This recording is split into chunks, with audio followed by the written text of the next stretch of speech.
Mic कैसे बंद हो जाता है? तो यहाँ सबसे पहले हम जो बेसिक कंसेप्ट है उसके बारे में बात करेंगे, और उसके बाद एक जो आम समस्या है उसका समाधान कैसे करें, वो समस्या जगह जगह आ रही है, उस पर बात करेंगे। फिर दो छोटे छोटे शब्दों में बात करेंगे कि जाति के दो अर्थ क्या होते हैं और अछूत शब्द के दो अर्थ क्या होते हैं।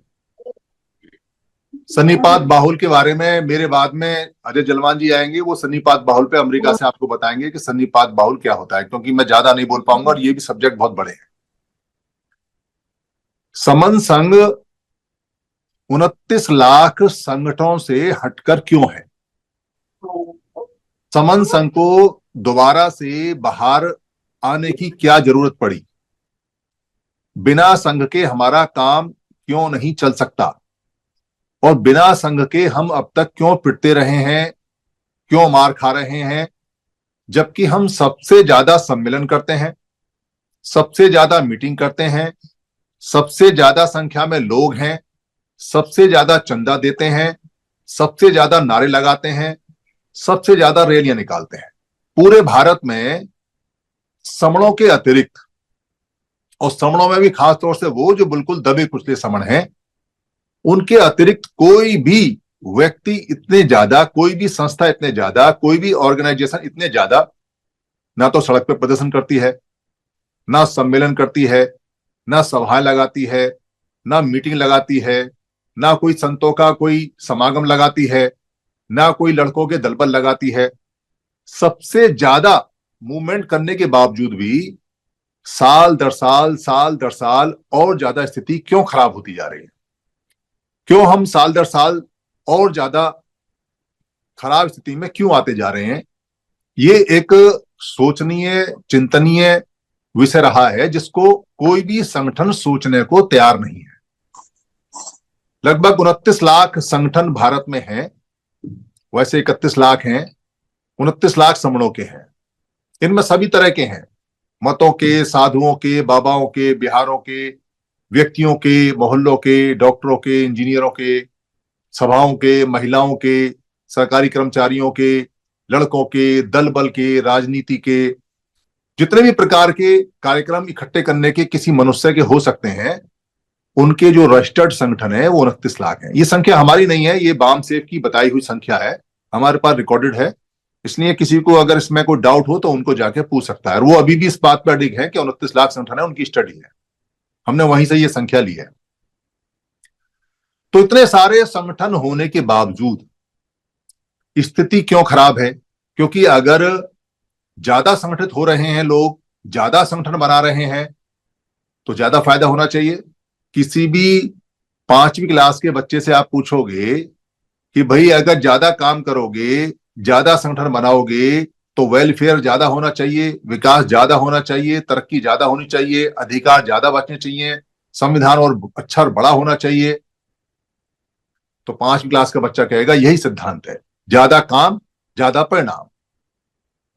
पर यहां उल्टा हो रहा है मामला। यहां जितने ज्यादा संगठन हैं, यहां जितने ज्यादा लोग काम कर रहे हैं, यहां जितने ज्यादा पैसा खर्च कर रहे हैं, या जितने ज्यादा रैलियां, संगठन, गोष्ठी और भाषण, दुनिया भर के काम चल रहे हैं, उतने ही अधिकार जा रहे हैं। हर साल अधिकार जा रहे हैं, हर महीने अधिकार जा रहे हैं, हर दिन अधिकार जा रहे हैं। ये क्या समस्या है? इस समस्या को कोई भी व्यक्ति आपको सोचने नहीं देगा जो संगठन चलाता है, जो किसी मत का, संत का, साधु का, डेरे का कोई मेंबर है, कोई उसका इंचार्ज है, कोई उसको चलाने वाला है, कोई लड़कों का दलबल है, या कोई महापुरुषों की जयंती बनाने वाला संगठन है, या कोई छोटी मोटी समस्या आने पे सड़क पे प्रदर्शन करता है, धरने प्रदर्शन करता है, ऐसा कोई संगठन है, या कोई राजनीतिक संगठन है, या बहुत सारे राजनीतिक संगठन हैं, या सरकारी कर्मचारियों के संगठन हैं। कोई भी व्यक्ति इस समस्या को किसी भी हालत में समणों के ध्यान में आने ही नहीं देगा। क्यों क्यों नहीं आने देगा? क्योंकि जैसे ही यह समस्या ध्यान में आती है, वैसे ही सोच इस बात पर दौड़ जाती है कि भाई जब राजनीतिक काम करना है तो राजनीतिक काम करने का एक संगठन होना चाहिए, अलग अलग किस लिए? तो अलग अलग किस लिए? जब ये सवाल पूछेगा तो राजनीतिक संगठन क्या जवाब देगा? इतने सारे राजनीतिक संगठन है, जब उनसे सीधे सीधे सवाल पूछे जाएंगे, भाई तुमको राजनीति करनी है करो, पर इतने सारे संगठन अलग अलग कैसे कैसे जीत जीत जाओगे, कैसे करोगे? तुम तो जब लड़ोगे तो आपस में लड़ोगे, सामने वाले से तो लड़ ही नहीं पाओगे। वैसे ही सरकारी कर्मचारियों के संगठनों से अगर पूछोगे कि एक ही डिपार्टमेंट में दो दो तीन तीन संगठन, और संगठनों की भी संगठनों के कई महासंघ, संघ परिसंघ ये सब चलते हैं, तो इन सब के होने के बावजूद भी आप एक साथ नहीं आए, और एक साथ ना आने की वजह से आपके सारे डिपार्टमेंट ही बिक गए और आप बचा नहीं पाए। क्या जवाब देंगे? क्या बोलेंगे? अगर सारे संतों से, महात्माओं से, गुरुओं से, भिक्खुओं से, जितने भी लोग डेरे आश्रम चलाते हैं, अगर उनसे ये सवाल करोगे आप कि बाबा जी, जब संतों की वाणी एक है और सारे संतों ने यही कहा है कि झूठ नहीं बोलना है, व्यभिचार नहीं करना है, नशा नहीं करना है, चोरी नहीं करनी है, हत्या नहीं करनी है, और सारे संतों की, गुरुओं की वाणी जब एक है, अलग अलग डेरे क्यों हैं? एक ही शहर के अंदर इतने सारे जो समण संत हैं, वो सब अलग अलग एक दूसरे के विरुद्ध क्यों हैं? उनके अनुयायी एक दूसरे के विरुद्ध क्यों हैं? तो क्या जवाब देगा संत? संत को तो भारी पड़ जाएगा, जो डेरा चलाने वाला है उसको तो भारी पड़ जाएगा, क्योंकि संत ने तो कभी कहा ही नहीं कि उसके नाम का डेरा बनाना या अलग अलग काम करना, या जो वाणी मैंने बताई है वो वाणी खाली उसी संत की है, किसी और की नहीं है। तो फंस जाएगा। तो फंस जाएगा तो जवाब क्या क्या देगा? इसलिए जितने सामाजिक संगठन हैं, चाहे वो बामसेफ है, चाहे भारतीय बौद्ध महासभा है, चाहे समता संघ दल है, चाहे बामसेफ के बहुत सारे टुकड़े हैं, 40-42 अलग अलग नाम से हैं, या जो आजकल लोगों ने बहुत सारे नाम से अलग अलग सामाजिक संगठन बनाए हुए हैं, शक्ति दल, सेना दल, ये दल, वो दल, ये आर्मी, वो आर्मी, दुनिया भर के। इनसे अगर पूछेगा कोई समन कि भाई जब ये सारे के सारे समाज का उद्धार करने के लिए हैं और समाज का फायदा करने के लिए हैं, तो अलग अलग क्यों है? समाज तो एक ही है और संगठन इतने सारे हैं और एक ही काम कर रहे हैं सब, और अलग अलग चंदा ले रहे हैं, अलग अलग आ रहे हैं। तो संगठन का जो चलाने वाला व्यक्ति है, जो संगठन का मालिक है, क्या जवाब देगा? बात तो सही है, अगर बाम सेफ है तो 40-45 क्यों है? सब एक होनी चाहिए। समता संघ दल है तो इतने सारे क्यों है? एक होना चाहिए। और अगर समता संघ दल है तो फिर उसके नाम से जो और दल बल बनते हैं अलग अलग तरह के, सेना, आर्मी और फलाना शक्ति दल, वक्ति दल, ये सब अलग अलग क्यों है? वॉलंटियर फोर्स अलग अलग क्यों है? बीबीएफ अलग अलग क्यों है? ये सवाल जब यहां समसंघ के प्लेटफॉर्म पे आते हैं, समन आते हैं, तो उनको क्लिक करते हैं, उनको बताए जाते हैं कि भाई पूछो तो सही कि 74 साल में हमारे साथ हुआ क्या और क्यों हुआ, इसकी जिम्मेदारी किसकी है? तो सीधे सीधे तो लगता है कि संगठनों की जिम्मेदारी है, क्योंकि संगठनों ने हमको बेवकूफ बनाया, संगठनों ने अलग अलग खेल खेला, संगठनों ने हमें आपस में लड़ा के भिड़ा के रखा, संगठनों ने अलग अलग सेनाएं बनाई, संगठनों ने अलग अलग बीबीएफ बनाए, संगठनों ने अलग अलग धार्मिक कार्यक्रमों के संगठन बनाए, संगठन अलग अलग काम कर रहे हैं। पर उनकी जो ये गलती है वो दूसरी है, पहली गलती हमारी है। पहली गलती हमारी इसलिए है क्योंकि हमको किसी भी महापुरुष ने ये नहीं कहा कि आंख बंद करके चलना है, आंख बंद करके विश्वास करना है, या बिना पूछे अपनी ताकत वहां लगानी है, या बिना पूछे चंदा देना है, या बिना पूछे झंडा उठाना है। तो कम से कम पूछ तो लेते भाई। किसी ने पूछा ही नहीं, और संगठन कोई बताने को तैयार नहीं है, क्योंकि संगठन अपनी कमी क्यों बताएगा? संगठनों के जो लोग हैं वो व्यापारी हो चुके हैं, उनको बड़ा फायदा होता है, वो कोई काम धंधा उनका होता नहीं, किसी का 1-8% होता होगा, वो सब अधिकतर बेरोजगार हैं, और उनका रोजगार ही है संगठन चलाना, क्योंकि संगठन में जो पैसा आता है उससे उनका परिवार चलता है, उससे उनका पेट्रोल भरता है, उससे उनका मोबाइल का बिल रिचार्ज होता है, और हिसाब विसाब तो ना कोई मांगता है और ना ही कोई देता है, और कोई मांगता भी है, देता भी तो उसको निकाल के बाहर खड़ा कर देते हैं। तो चलो, किसी ने पैसा लिया, किसी ने पैसा खाया, चंदा खाया, किसी ने कुछ किया, किया नहीं किया, पर हमारा क्या हुआ? हम तो लुट गए। हमने तो पैसा भी दिया, हमने तो ताकत भी लगाई, हमने तो बच्चे भी झोंक दिए, हमने तो अपने घर में टाइम भी नहीं दिया, हम तो रैली में भी गए, धरने में भी गए, प्रदर्शन में भी गए, और जब चुनाव आया तो वहां 4-4, 10-10 दिन, 20-20 दिन हमने वहां टाइम भी लगाया, सारे काम किए। पर हमारी तो अवनति हो गई, हमारी तो उन्नति की बजाय मामला खराब हो गया। हमारे तो सारे अधिकार चले गए, नौकरी चली गई हमारी, और नौकरी के अलावा हमारे पास कुछ है नहीं, व्यापार हमारे पास है नहीं, उद्योग धंधे हमारे पास है नहीं, जमीनें हमारे पास है नहीं, देश विदेश में कोई मदद हमारे पास है नहीं, कोई धार्मिक समूह हमारा ऐसा नहीं है जो सरकार को झुका ले, वो भी सब अलग अलग टुकड़ों में पड़े हुए हैं। कोई हमारा राजनीतिक ऐसा समूह नहीं है जो सरकार चला ले, सरकार बना ले, या कहीं कैसी उम्मीद हो। तो हमारे पास है क्या? जो एक नौकरी बची थी वो भी चली गई, और अगर ये नौकरी चली गई तो थोड़े दिन बाद पेंशन भी चली जाएगी। तो पेंशन चली जाएगी, नौकरी चली गई, बच्चों को नौकरी मिलेगी नहीं, डिपार्टमेंट बेच दिए गए हैं, हम करेंगे क्या? खाएंगे क्या? और जब हमारे पास कुछ करने को नहीं होगा और कुछ खाने को नहीं होगा तो लड़ेंगे किससे? लड़ने लायक एनर्जी कहां बचेगी? हमारे पास आने जाने के लिए पैसा कहां होगा? तो ये समस्या बड़ी समस्या है। इस समस्या का खूब 4 साल तक मंथन लगातार यहां चलता है, रोज चलता है। और चलने के बाद में धीरे धीरे करके ये समस्या समझ में आई कि भाई संगठनों का जो सबसे ज्यादा परेशानी करने वाला हिस्सा है वो ये है कि एक तो ये पहले दूध दूध कर रहा है, अब मैं दूध लेना आ गई, आओ आओ कर रहा है। और जितने भी हैं वो सारे के सारे क्या करते हैं, जैसे ही थोड़े बहुत बड़े होते हैं ये वमन को उसमें शामिल कर लेते हैं, या वमन जबरदस्ती उसमें शामिल हो जाता है। उसके बाद वो जैसे दूध में नींबू पड़ जाता है, फट जाता है, वो सब मेहनत बेकार हो जाती है। पहला कारण। तो इसका इलाज निकाला कि भाई संघ में जो काम होगा और जब इकट्ठे होकर भी काम होगा तो उसमें सारे सारे समण होंगे। दूसरा ये देखा कि इनके जो टुकड़े होते हैं वो मोस्टली चंदे पे होते हैं, मतलब चंदे जो इकट्ठा करने वाले लोग होते हैं उनका बंटवारा सही नहीं हो पाता। तो इसलिए उनको रास्ता मिल जाता है कि चंदे का धंधा तो बहुत अच्छा है, जाओ जाके धमकाओ, बाबा साहब का जयंती है, बुद्ध का जयंती है, ज्योतिबा फुले का जयंती है, अभी इनका जयंती है, अभी ये कार्यक्रम करना है, वो मर गया जिया, वहां धरना है, प्रदर्शन है, तो चंदा लोग दे देते हैं। वो चंदा काफी मात्रा में इकट्ठा हो जाता है क्योंकि हिसाब तो कहीं होता नहीं, कहां से आया कहां गया। तो चंदे का जब बंटवारा होता है तो उसमें 19-20 मामला हो जाता है, तो झगड़ा हो जाता है, तो उस संगठन के दो टुकड़े हो जाते हैं। पर कमाल की बात यह है कि आज तक भी किसी संगठन ने कभी भी पब्लिक को, जनता को, हमें, आपको ये नहीं बताया भाई तेरे टुकड़े क्यों हुए, तो टूटा क्यों। वाम सेव हर साल टूट जाती है, समता सिंह दल हर साल टूट जाती है, भारतीय बौद्ध महासभा हर साल टूट जाती है। ये तो वो है जो बाबा साहब के संगठन है, और जो लोकल बने हुए हैं वो तो महीनों महीनों में टूट जाते हैं। पर सबसे मजेदार बात यह है कि जब संगठन टूटता है तो टूटने वाले दो लोगों में से कम एक तो खराब होगा। उन दोनों में से एक पक्ष खराब होगा, दोनों भी खराब हो सकते हैं, और दोनों सही नहीं हो सकते, क्योंकि अगर दोनों सही हैं तो टूटे क्यों। और दोनों में से कम अगर एक खराब है तो कोई ये बताता नहीं कि क्या खराबी थी, कौन सा खराब है, इसमें कारण क्या था, झगड़ा क्या था, क्यों टूटे, क्यों क्यों नहीं टूटे। वो कुछ अपने जो उपासक होते हैं, जो उसके अनुयायी होते हैं, जो उनके भक्त होते हैं, एक अलग लेके चला जाता है, दूसरा अलग लेके चला जाता है, पर एक दूसरे की बुराई नहीं करते, उनको अंडरस्टैंडिंग है, एक दूसरे के बारे में कुछ नहीं कहते।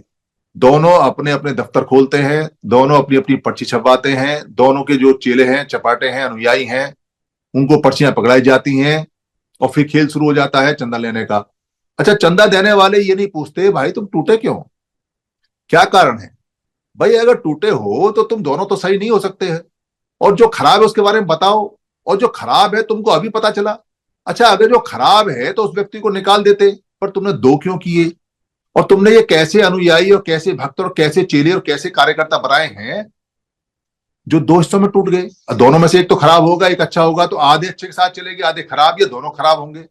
तो कार्यकर्ता भी ऐसे बना दिए तुमने जो पूछते नहीं। भाई नेता लड़े, टूटे फटे, झगड़ा करे, भाग जाए, कोई दिक्कत नहीं है, पर कार्यकर्ता क्यों टूटते हैं? क्योंकि कार्यकर्ता भी ऐसे ही बनाए गए हैं जिनको चंदा 40-60 में बढ़ता है। वो बेसिकली कार्यकर्ता नहीं रह गए आजकल, वो एजेंट्स हैं, उनको तनख्वाह मिलती है, उनको रखा जाता है। पर ये बात आम लोगों को बहुत कम पता होती है, बहुत कम। जो ज्यादा जागरूक है उनको पता होती है, जो कम जागरूक है उनको नहीं पता होती, वो दे देते हैं। तो चंदे का मामला बहुत ज्यादा भयंकर है, इसलिए ये डिसाइड हुआ चंदा कभी नहीं। संघों में चंदा वैसे भी नहीं होता। प्राचीन बुद्ध का जो संघ था, धम्मिक संघ था, वहां कोई चंदे की परिपाटी नहीं। और जो हमारा समर संघ था बुद्ध से भी पहले, उसके अंदर भी कहीं कोई चंदे का कोई जिक्र विक्र है नहीं। मैं शॉर्ट में बताऊंगा क्योंकि बहुत लंबा हो जाएगा। उसके बाद आया तीसरा कि इनका वर्गीकरण क्यों होता है। तो पता चला कि एक साइलेंट उनका वर्गीकरण होता है कि वो अपनी जात का अभ्यास नहीं छोड़ पाते, और जब उनके संगठनों में जब तक उनके जात का व्यक्ति आगे बढ़ता है तो ठीक है, जब कोई उनकी जात से इतर कोई व्यक्ति आगे बढ़ता है तो उसको खींच के पीछे करते हैं। वो कहते नहीं है, क्योंकि बहुजन का नाम जुड़ा हुआ है, दलित का नाम जुड़ा हुआ है, SC ST का जुड़ा हुआ है, बाहर नहीं बताते कि क्या है क्या नहीं, पर अंदर खाने वो जात का अभ्यास करते हैं।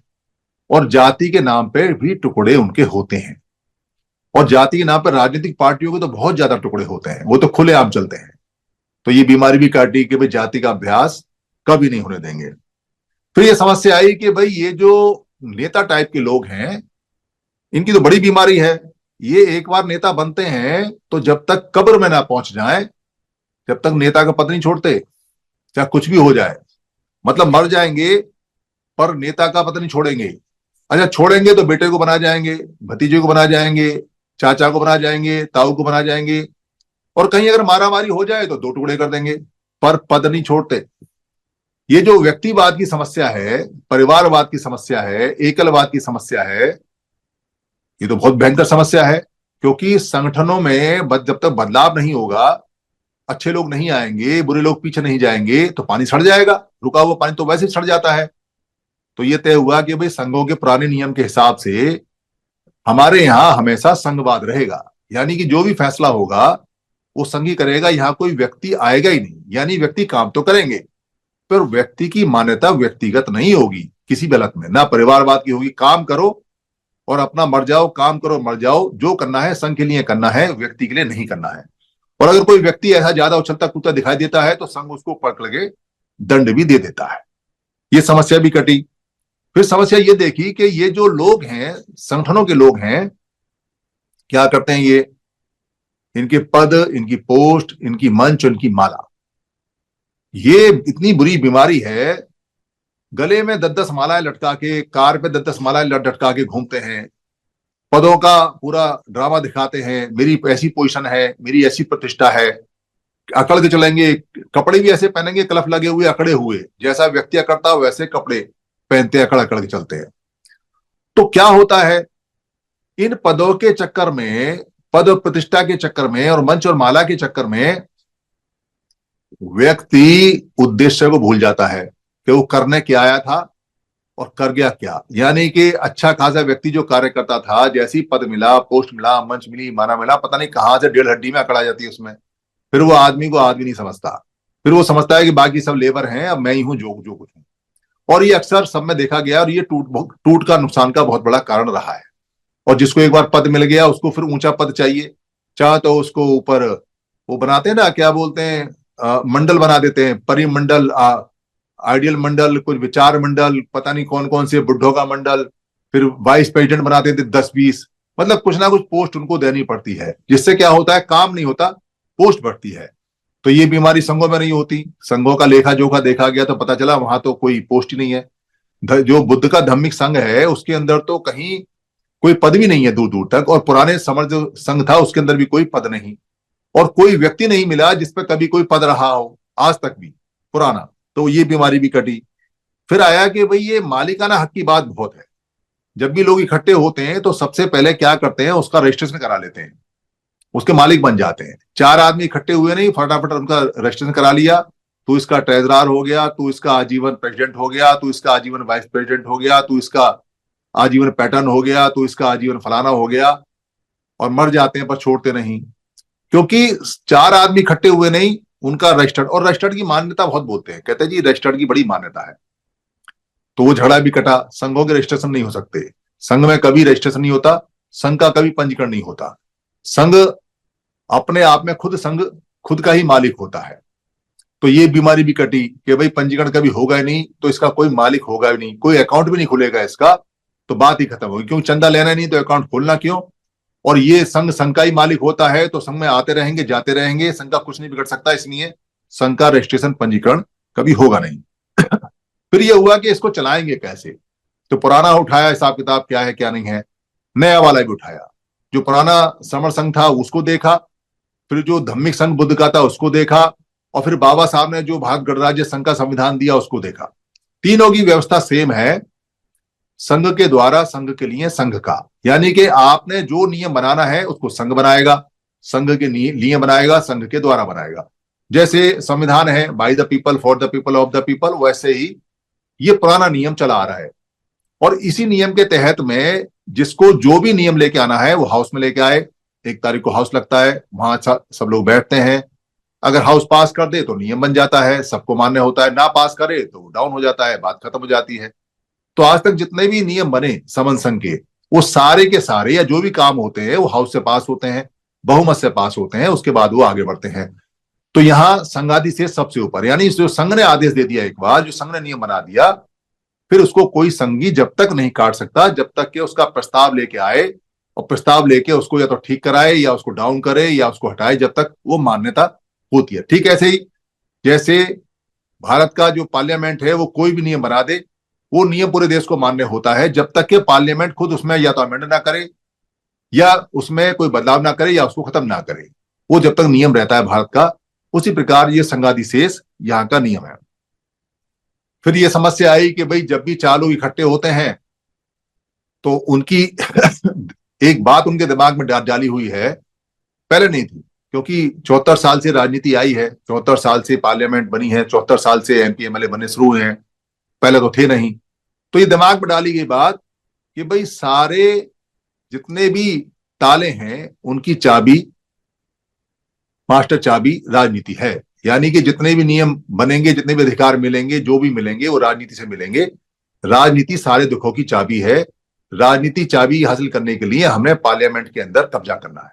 तो इसलिए हर व्यक्ति जो भी है वो कभी इकट्ठा होने की बात नहीं करता, वो कभी नहीं सोचता कि हमारी क्या कमी है क्या नहीं है, वो सीधा सीधा पॉलिटिक्स की बात करता है। उसको ताला चाबी के अलावा कुछ दिखाई देता नहीं, ऐसा दिमाग में डाला गया है।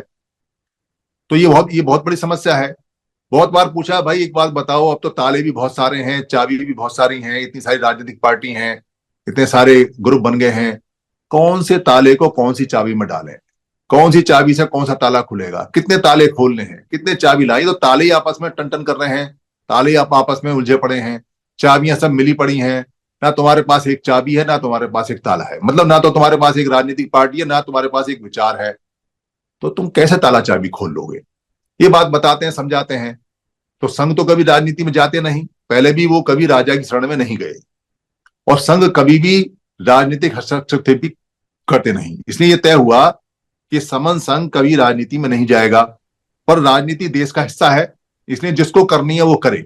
संघ ही जा सकता है, पर समन संघ नहीं जाएगा। समन संघ जो लोग हैं, जितने राजनीतिक लोग हैं, उन सबसे ये कहता है जो समन है कि आप सब इकट्ठे हो जाओ। अगर आप सब इकट्ठे नहीं होगे तो आपका कुछ नहीं हो सकता, आपस में लड़ते रहोगे तो मरते रहोगे। पर अभी समन संघ की पावर इतनी नहीं है कि समन संघ सारे राजनीतिक पार्टियों को आदेश दे सके कि आप इकट्ठे हो जाओ। अभी तो सिर्फ उनको उपदेश ही दे सकता है। तो उपदेश देता है समन संघ, माने माने ना माने बाकी समय आगे बताएगा। फिर ये देखा गया कि जितने भी संगठन बनते हैं उसमें कोई पैसा लेके भाग गया, किसी ने 2 टुकड़े कर दिए, किसी ने दूसरे से हाथ मिला लिया, कोई दूसरे के मंच पे जाकर टोपी पहन गया, कोई विरोधी के पास चला गया फिर वो वापस आ गया, फिर चला गया। मतलब खेल सा हो गया कि संगठनों को तोड़ो फोड़ो, पैसे लो, विरोधी के पास जाओ, ये जाओ, और फिर दोबारा से उनका स्वागत सत्कार, फिर दोबारा से उनका स्वागत सत्कार। ये क्या बीमारी है? जो आदमी एक बार घात करके चला गया वो तो घाती हो गया। तो घाती की संगठन में तो वापसी हो जाती है, पर संघों में वापसी नहीं होती। ऐसा नियम बहुत पुराना नियम है, और ये नियम बड़े कठोर नियम है। ये नियम बुद्ध पे भी अप्लाई हुआ है। जब बुद्ध नहीं थे और एक साधारण लड़के थे, तब उनको सजा मिली, जिससे उनको संघ से निकाला मिला। कोई माफी नहीं, कोई छूट नहीं। वैसे ही जब बुद्ध के धार्मिक संघ में देवदत्त ने गद्दारी की और भिक्खु संघ को तोड़ा, तो उनको भी माफी नहीं मिली, देवदत्त को भी सड़ के मरना पड़ा और संघ में नहीं लिया गया। वैसे ही भारतीय संविधान के अंदर कोई व्यक्ति अगर संविधान विरोधी है, देशद्रोही है, तो उसकी सजा भी बहुत तगड़ी है, उसके लिए भी कोई माफी है नहीं। तो ये हुआ कि भाई संघात जो करेगा संघ के अंदर, समर संघ के अंदर, उसको कोई उसकी वापसी कभी होगी नहीं। और ये जो 9 के 9 नियम है, इन 9 के 9 नियमों को आवश्यकता हुई कि ये बदले ना, इनको कोई तोड़े मरोड़े ना, और ये कभी अमान्य ना हो, ये कभी खत्म ना हो। इसलिए 10वां नियम बनाया गया। ये 10 के 10 गोल्डन नियम है, जो बेसिक नियम है। ये दरअसल बेसिक कंसेप्ट है जो समन संघ का है। इस पे बहुत सारी चर्चाएं हैं, इस पे बहुत सारी वीडियो हैं, इस पे बहुत सारे समन ग्रंथ हैं। अब बहुत लोग एक्सपर्ट हैं जो उसको बहुत डिटेल में बताते हैं, जानते हैं, करते हैं, पर इसका फायदा कब है? इसका फायदा जब है जब हम आपस में बहुत तेजी से जुड़ें। तो जुड़ने के लिए हमको एक फेविकॉल चाहिए, एक हमको ऐसी चीज चाहिए जो हमको जोड़ के रखे। तो क्या चीज जोड़ के रखेगी? क्योंकि अगर हम कास्ट के आधार पर जोड़ते हैं तो 6,743 कास्ट हैं, कितने जोड़ोगे? एक कास्ट को जोड़ लोगे, दो को जोड़ लोगे, तीसरी भाग जाएगी, चौथी भाग जाएगी। हम अगर किसी को भाषा के नाम पे जोड़ के रखें तो सबकी भाषाएं अलग अलग हैं। मराठी वाला कहेगा मैं हिंदी वाले के साथ क्यों जाता हूँ, हिंदी वाला कहेगा मैं तमिल वाले के साथ क्यों जाता हूँ, तो बड़ा झगड़ा है। हम अगर ये कहें कि भाई किसी को जोड़े हम इसलिए क्योंकि उनके संगठन एक से हैं, तो संगठन यहाँ 29 लाख है, किस किस की खुशामद करोगे, किस किस को जोड़ोगे? अलग अलग तरीके के अलग अलग संगठन है, पहचान बहुत सारी है लोगों की, अलग अलग तरीके के लोग हैं, संगठनों में झगड़े पड़े हैं, राजनीतिक पार्टियों में झगड़े पड़े हैं। तो एक एक चीज हमको ऐसी चाहिए जो हमको जोड़ के रखे, और वो चीज थी हमारी पहचान, हमारी जो ओरिजिनल पहचान है। आपकी सारी पहचान बदल जाती हैं, आपकी काम की पहचान बदल जाएगी जिसको जात बोलते हैं, आपका राजनीतिक पहचान बदल जाएगी, राजनीतिक पार्टी बदलते ही आपका कोई भाषा की पहचान है, भाषा दूसरी सीखती बदल जाती है, आपका मूल स्थान का है, जैसे मूल स्थान बदलेंगे वो आपकी पहचान बदल जाएगी, आपकी संगठनात्मक जो पहचान है संगठन को बदलते ही वो बदल जाती है। सारी पहचान आपकी बदल सकती हैं, पर हम समन है, मैं समन हूं, आप समन हो, ये पहचान मरते समय तक भी नहीं मरती। ये जन्म से पहले भी आ जाती है, जैसी माँ के पेट में जाते हैं कि ये समन बच्चा है, और अनंत काल तक चलती है। जब तक उस व्यक्ति का नाम रहेगा तब तक वो समन रहेगा।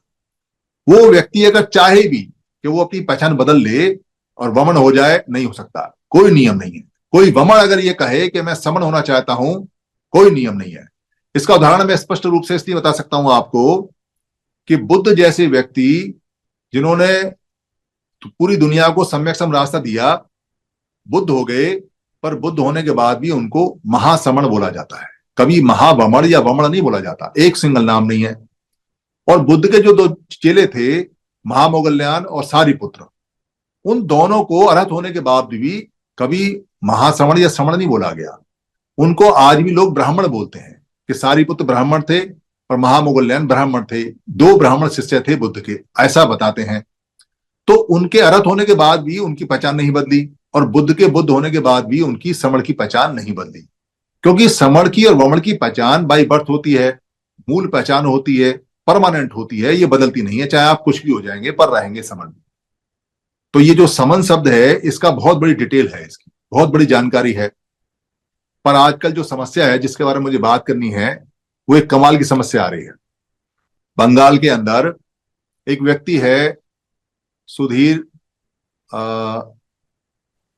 सुबीर विश्वास, सुबीर मंडल सुधीर मंडल। अब सुबीर वो मंडल सज्जन क्या कर रहे हैं, वो समन के बारे में उल्टा सीधा व्हाट्सएप पे लिख रहे हैं, प्रचार कर रहे हैं, हमारे लोग उसमें जवाब दे रहे हैं।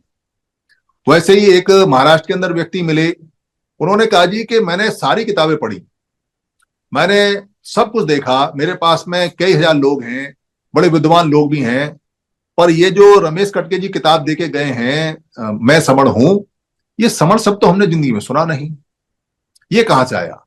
क्या बाबा साहब को पता नहीं था कि समण शब्द भी है? मतलब सीधे सीधे वो अटैक करते हैं और वो कहते हैं मतलब बाबा साहब को पता नहीं था। अब बाबा साहब को पता था या नहीं था, इसका जवाब दे दो, कौन देगा? जो दे वो फंसे। क्यों फंसे, क्या कारण है? कारण क्या है कि हमारे जो लोग हैं वो जो आइडियोलॉजी एक बार छप जाती है और व्यक्ति चले जाते हैं, उस पर आके वो रुक जाते हैं, अपने विचारों को जीवित विचार ना रख के, और जो किसी महापुरुष ने विचार दिए हैं बस वहां तक सीमित हो जाते हैं, और महापुरुष के बहुत बड़े भक्त और अनुयायी हो जाते हैं, जबकि महापुरुष ने मना किया हुआ है। जैसे अरब के अंदर महापुरुष हुए और उन्होंने कोई किताब लिखी, अब जो किताब लिखी है, जो उनके अनुयायी हैं वो कहते हैं कि ये किताब हमारे लिए सबसे ऊपर है, पर जो उस मत को मानने वाले नहीं हैं उनके लिए उस किताब का कोई जिक्र नहीं है, उनके लिए उस किताब का कोई मतलब नहीं है। मतलब यूरोप में रहने वाले, अरब में रहने वाले दो प्रकार के लोग हो गए। एक जो महापुरुष ने किताब लिखी, उस किताब को मानने वाले हो गए, वो सब कुछ है, पर दूसरी तरफ के जो लोग हैं वो कहते हैं ये किताब हमारे लिए कोई महत्व नहीं रखती है। वैसे ही जो क्रिश्चियन कम्युनिटी के लोग हैं, उनके पास जो किताब है वो कहते हैं हमारे लिए यही है और बाकी लोगों के लिए उसका कोई महत्व नहीं है। वैसे ही जो यहूदी लोग हैं वो तौरात को यूज करते हैं, कहते हैं बाकी किताबों को हम मानते ही नहीं है। मतलब किताब की मान्यता व्यक्ति टू व्यक्ति डिफर करती है। तो है क्या सिस्टम? ये है कि जो व्यक्ति जिस चीज की मान्यता मानता है, या उसके माँ बाप ने उसको मान्यता बताई है, या उसने अपने आप वो मान्यता ग्रहण की है, वो उसके लिए सर्वोपरि हो जाती है और वो उसे सर्वोपरि कर लेता है, बिना पढ़े, बिना जाने, बिना समझे, और उसके लिए लड़ता है, उसके लिए मरता है। वो ये भूल जाता है कि जो महापुरुष कुछ वचन कह के जाते हैं या कहते हैं, उनसे आगे भी और जो लोग आए वो वचन है। जैसे उदाहरण के लिए हमारे जो महापुरुष हैं, रविदास जी, गुरु रविदास जी हैं। अब संत शिरोमणि जो गुरु रविदास जी हैं, उनको मानने वाले अनुयायी डॉक्टर अंबेडकर से पहले के हैं। डॉक्टर अंबेडकर तो अभी आए हैं और वो मान्यता उनकी पहले है। कबीर साहब को मानने वालों की कबीर साहब की मान्यता है, चोखा मेला को मानने वालों की उनकी अलग मान्यता है, गुरु घासीदास जी हैं उनको मानने वालों की जो मान्यता है वो अलग है, नामदेव को मानने वालों की मान्यता वो अलग है। यानी जितने भी संत हैं उनकी मान्यता अलग अलग हैं, और ये सारी मान्यताएं डॉक्टर अंबेडकर से पहले की हैं। अब क्या समझे? उन मान्यताओं के साथ जो लोग जुड़े हुए हैं और डॉक्टर अंबेडकर की जो मान्यता के साथ लोग जुड़े हुए हैं, वो आपस में क्लैश करते हैं, आपस में। इसमें एक बुद्ध की मान्यता भी आती है, जो पुरानी मान्यता है, वो भी क्लैश करते हैं। तो कारण क्या है क्लैश करने का, झगड़ने का कारण क्या है? झगड़ने का कारण यह है कि अपनी मान्यता बहुत प्यारी होती है, जो बचपन से देखी है, और कोई नई जानकारी आई है उसकी एक्सेप्टेंस होती नहीं है, उसको इतनी जल्दी से कोई मानता नहीं है, बशर्ते कि वो या तो बहुत अच्छी ना हो, या उससे बहुत ज्यादा लाभ ना हुआ हो, या बहुत सारे लोगों ने उसको माना ना हो। तो यहां हमारे टुकड़े और फ्रैक्शन हो जाते हैं और हम अपने ही काम को अपने ही हाथों से खराब कर लेते हैं। तो डॉक्टर अंबेडकर से पहले जो मान्यताएं चलती थीं, अगर डॉक्टर अंबेडकर की मान्यता नहीं आती तो वो मान्यताएं हमारे लिए सबसे बड़ी होती हैं और वो चलती रहती। अभी डॉक्टर अंबेडकर की मान्यता आ गई है, तो डॉक्टर अंबेडकर ने जो हमारे लिए किया और जो मान्यता दी, उसके हिसाब से बहुत सारे लोग उस मान्यता को मानते हैं, पर बहुत सारे लोगों ने पिछली मान्यता को भी नहीं छोड़ा, वो उनको भी मानते हैं।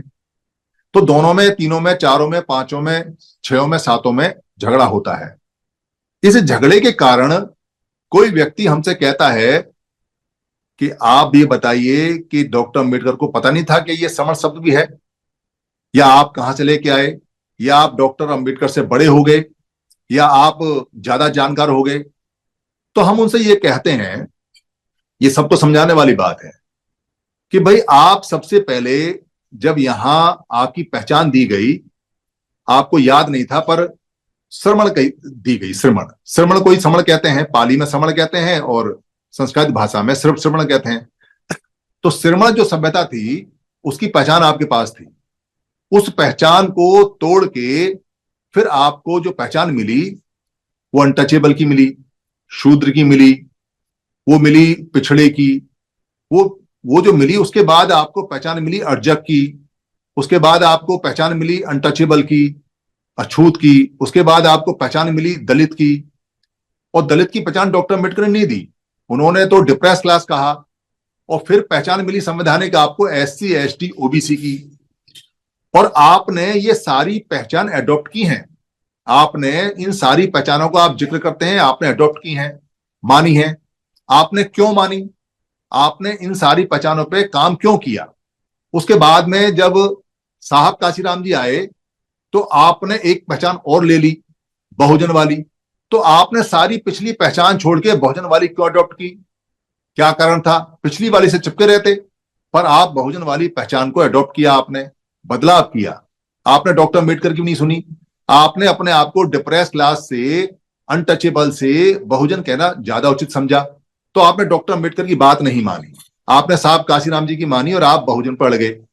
और फिर उसके बाद में जो लोग आए उन्होंने बहुजन से भी आगे आए, उन्होंने कहा कि हम मूल निवासी हैं, तो आपने मूल निवासी की पहचान अडॉप्ट कर ली। भाई आपने साहब काशीराम जी की बात नहीं मानी और अब आप बहुजन से मूल निवासी हो गए, तो क्या अब काशीराम जी या डॉक्टर अंबेडकर या जो पुराने संत महापुरुष हैं जो आपको कह के गए कि आप रविदासी हैं या श्रमण हैं या जो हैं, क्या उनकी पहचानें गलत थी? तो आप लगातार चीजों को बदलते आ रहे हो, एडॉप्ट करते आ रहे हो, करते आ रहे हो। तो अब जो सबसे पुरानी पहचान हमारी थी, जब हमारी श्रमण सभ्यता थी, हम यही तो कह रहे हैं कि भाई आप उसको श्रमण बोलो कि मैं श्रमण हूं, या पाली में बोलो कि मैं समण हूं। आप अगर मैं समण बोलोगे तो आपका बल ज्यादा बढ़ेगा, क्योंकि श्रमण का मतलब उन्होंने बदलकर श्रमिक कर दिया है, तो आपको दिक्कत हो जाएगी। आप अपने बच्चों को समझा नहीं पाओगे, आप कहोगे हम श्रमिक हैं, हम श्रम करने वाले हैं, हम श्रमजीवी हैं, हम आश्रम वाले लोग हैं। हम नहीं है, हम समण लोग हैं। तो हम तो पुरानी ही जो पहचान है, जो समण सभ्यता की है, जो समण संस्कृति की है, जो महाश्रमण बुद्ध की है, जिसको बाबा साहब अम्बेडकर ने बताया है कि दो तरह की यहाँ चीजें चलती हैं, एक सभ्यता है श्रमण सभ्यता, और दूसरी जो वर्ग चलता है, जो सेक्टर चलता है बमणों का, एक वो है। इन दोनों का आपस में पेश रहता है। तो हमने तो सिर्फ नाम को ठीक किया है, और वो भी बाबा साहब अम्बेडकर की किताब में साफ साफ लिखा हुआ है, वहां से लिया हुआ है। फिर दिक्कत कहाँ है? फिर इसको अडॉप्ट करने में दिक्कत क्यों हो रही है? फिर क्या कारण है कि आप सीधे सीधे समर संघियों से कहते हो कि अरे तुम बाबा साहब से ज्यादा बड़े हो? अरे भाई हम बाबा साहब से बड़े नहीं है, हम तो बाबा साहब की बात को मानते हैं। बाबा साहब से बड़े तो तुम हो, क्योंकि बाबा साहब ने छोटी छोटी तीन बातें कही थी, इकट्ठा होना है, एजुकेट करना है और एजुकेट होना है। तुम तो इकट्ठे नहीं हो पाए, तुम तो 29 लाख संगठनों में टूट गए, और हमको तुम बाबा साहब की धमकी देते हो। अरे पहले भैया आईना उठा के देखो कि तुम आज तक इकट्ठे नहीं हुए, तुमने कौन से बाबा साहब की बात मानी, हमें ये तो बता दो। और तुम कौन सा हमें लिखा हुआ दिखाते हो बाबा साहब का, उसको बाद में दिखाना जो लिखा हुआ है। पहले ये देखो कि बाबा साहब के संगठन होने वाली बात को कितने लोग मानते, कितने नहीं मानते। और जब तुम एक ही बाम सेब के 20 टुकड़े करते हो, जब तुम एक ही दिन 20-20 मंच लगाते हो, लगाते हो, तो कौन से बाबा साहब को मानते हो? तुम तो बाबा साहब के हत्यारे हो, तुम तो बाबा साहब की हत्या करते हो। एक ही शहर में बाबा साहब की 20-20 और 30-30 जयंती निकालते हो एक ही दिन। दुनिया को पता चल जाता है ये तो अलग अलग हैं, ये तो बाबा साहब के नाम पे खेला खेल रहे हैं और चंदा इकट्ठा कर रहे हैं, सबको पता चल जाता है। ये उनको बताना चाहिए। पर उनको दिक्कत कहां हो रही है? उनको दिक्कत यहां हो रही है, समन संघ चंदा बंद करता है सीधे सीधे, और बहुत लोगों ने चंदा देना बंद कर दिया है। ये मेन परेशानी है उनको। समन संघ कहता है कि इकट्ठे होकर राजनीति में जाओ, ये परेशानी है, क्योंकि राजनीति में पैसा बहुत मिलता है। इकट्ठे होकर जाएंगे तो पैसा मिलेगा नहीं, फिर तो लोग मुंह तोड़ देंगे तुम्हारा कि भाई तुम पार्टी से क्या करो, निकलो बाहर। समन संघ ये कहता है कि यहाँ संघवाद होगा, व्यक्तिवाद नहीं होगा। अब संघवाद कौन चलाए? यहाँ तो व्यक्ति आता है, आते डिक्टेटर बन जाता है, आते ही सवाल जवाब देना शुरू कर देता है कि ये मेरा आदेश है, आदेश नहीं है। तो ये समस्या उनको आती है। इसलिए जितने भी हमारे लोग हैं जो इस समस्या को फेस कर रहे हैं कि समण कौन है, क्या है, कहां से है, उनको साफ साफ बता देना चाहिए कि ये मैगस्थनीज की बुक में है, ये जो बुद्ध हैं उनके त्रिपिटक में है, उनकी जो इसमें जो बाहर वाले जो मुस्लिम लोग हैं वो समणीय धम्म बोलते हैं, उसका वीडियो हमारे ये जो अपने परिहार सर है उनके पास है, वो वीडियो भेज देंगे। क्योंकि दुनिया के बाहर समणीय धर्म के नाम से जाना जाता है, बौद्ध धर्म के नाम से नहीं जाना जाता है, सभी समणीय धर्म के नाम से जाना जाता है। ये बातें वहां से आपको पता चलेंगी। फिर कुछ जो बुद्धिस्ट लोग हैं, एक दो लोगों ने भ्रम फैला रखा है कि समना और वमना एक शब्द है, और जो ज्यादा जानकार लोग थे समनों में उनको वमन बोलते थे। मतलब ऐसी ऐसी बेतुकी बातें लेके आते हैं। अरे सहज ज्ञान है, छोटा ज्ञान है। बुद्ध जैसे व्यक्ति दो तरह के इस तरह के विवाद में नहीं पड़ेंगे। दो शब्द का मतलब दो अलग अलग शब्द है। अगर हम ये कहते हैं कि वे समन लोगों में जो ज्यादा बुद्धिमान है उन्हें वमन कहते हैं, तो बुद्ध ने तो अपने आप को हमेशा समन ही कहा है। इसका मतलब बुद्ध ज्ञानवान नहीं है, बुद्धिमान नहीं है, वो तो वमन हुए नहीं। तो इतना सा तो सोच लेते कम से कम कि जब बुद्ध खुद वमन नहीं है तो बुद्ध से ज्यादा ज्ञानवान और लर्निड आदमी था कौन सा? तो सबसे पहले तो बुद्धि वमन होते। पर लोग हैं कि तिल का ताड़ बनाना, बिगाड़ना, क्योंकि समन शब्द क्रांति का प्रतीक है। सिर्फ ये कहना कि मैं समन हूं, सारे तालों की चाबी खुलेगी, गारंटेड खुलेगी। कैसा भी ताला आ जाए, कैसी भी चाबी आ जाए, सब तहस नहस हो जाएगा, सब दरवाजे खुलेंगे सिर्फ एक वाक्य से, मैं समन हूं। ये जो मैं समन हूं वाक्य है, ये बहुत लोगों को परेशान करता है कितना परेशान करता है एक कृष्ण कुमार नाम का व्यक्ति जिसने अपने आप चीवर ले लिया, जिसका आता पता नहीं, और जो चंदा इकट्ठा करता है, जमीनें इकट्ठी करता है, भिक्खू बनने का, भिक्खू उसका चीवर पहन के। उसके दो चार अनुयायी भी ये कहते हैं हम बौद्ध हैं, हम समन नहीं है। अरे जो बौद्ध हैं भैया, जो बुद्ध के जन्मदाता है, बौद्ध धर्म के जन्मदाता है, वो खुद महासमन है, और तुम कह रहे हो कि हम समन नहीं है। मतलब बुद्धि पे ताले पड़े हुए हैं, बुद्धि पे पत्थर पड़े हुए हैं, किस किस को समझाना है, पर समझाना तो पड़ेगा। अगर समझाएंगे नहीं तो बात आगे बढ़ेगी नहीं, और बात तो आगे बढ़ानी है। इसलिए ये जो समस्या है, इस समस्या का समाधान है कि आप उनको सीधे सीधे तर्क से, सवालों से, जवाबों से उनको खूब अच्छी तरह से धोएं, और ये कुछ लोग धोने पड़ेंगे और धो के बाहर निकालने पड़ेंगे जब तक ये बात बनेगी नहीं। तीसरा, दो शब्द की बात यहां करेंगे। एक शब्द है जाति शब्द। जाति शब्द के दो अर्थ होते हैं, इसको अच्छी तरह से समझ लें। जाति शब्द का मतलब होता है, एक तो होता है प्रकार, जैसे हम कहते हैं कि पौधे की जात क्या है, यानी पौधे कितने प्रकार के हैं, या ये जो रंग है इनकी जात क्या है, कितने कितने जात के रंग हैं, यानी कितने प्रकार के रंग हैं। और दूसरा जाति का मतलब होता है उत्पन्न होना, यानी उत्पन्न करना, उत्पादन से संबंधित। जैसे हम कहते हैं कि नवजात, नवजात का मतलब है नया उत्पन्न। नया उत्पन्न कुछ भी हो सकता है, वैसे तो नवजात बच्चे के लिए बोलते हैं, पर नई नवजात गैस भी होती है, जो नई नई गैस उपज होती है उसको नवजात बोलते हैं। तो जात या जाति का अर्थ उत्पन्न करने से होता है। जो व्यक्ति जो उत्पन्न करता है उस व्यक्ति को बोलते हैं कि ये व्यक्ति जात कर रहा है, जाति कर रहा है, यानी पैदा कर रहा है, उत्पन्न कर रहा है। इससे क्या फायदा होता है? इससे फायदा ये होता है कि जो व्यक्ति पुराने समय में जो चीज उत्पन्न करते थे, जो चीज पैदा करते थे, उनके उस उत्पादन के नाम के आधार पे उनकी एक पहचान बनती थी, उनके काम की पहचान। तो भारत में जो 6743 तरह के जो लोग बताए जाते हैं जाति वाले, 6743 प्रकार के काम नहीं है। काम तो पहले बहुत कम होते थे, पर क्या है कि अलग अलग क्षेत्रों में अलग अलग काम के जो नाम है, उत्पाद के नाम है, वो अलग अलग भाषाओं में अलग अलग है। इसलिए जैसे अगर कोई व्यक्ति कुंभकार है, यानी कुंभ बना रहा है, घड़ा बना रहा है, तो उसको बोलते हैं कुंभकार, कुंभ बनाने वाला। पर बहुत सारी भाषाओं में घड़े को कुंभ नहीं बोलते, कहीं मटका बोलते हैं, कहीं कुछ बोलते हैं। तो उसी हिसाब से कोई अलग अलग नाम उनके पड़ जाते हैं। कोई व्यक्ति कपड़ा बनाने वाला है तो यहाँ कोई जुलाहा बोलता है, कोई अंसारी बोलता है, पर अलग अलग भाषाओं में उसके हजारों नाम हैं, क्योंकि कपड़ा तो सभी बनाते हैं। इसलिए ये 6743 कामों के नाम है। पर हमें क्या फायदा होना है उससे? हमें यह फायदा होना है उससे कि जो पुराना हमारा कोई काम था भी या नहीं था, उसको सरकारी आंकड़ों में दर्ज करके दादाओं परदादाओं के नाम से आज हमें बेनिफिट मिलता है। पर आज हमारा वो काम नहीं है, इसलिए वो पहचान हमारी नहीं है। हमारी पहचान जो आज हम काम कर रहे हैं वो है, पहली बात। और उससे भी ज्यादा इंपॉर्टेंट बात यह है कि भारत में जो लोग बाहर से आए, उन्होंने कुछ उत्पादन नहीं किया। बाहर से जो व्यक्ति आता है वो कोई उत्पादन नहीं करता, वो कुछ पैदा नहीं करता।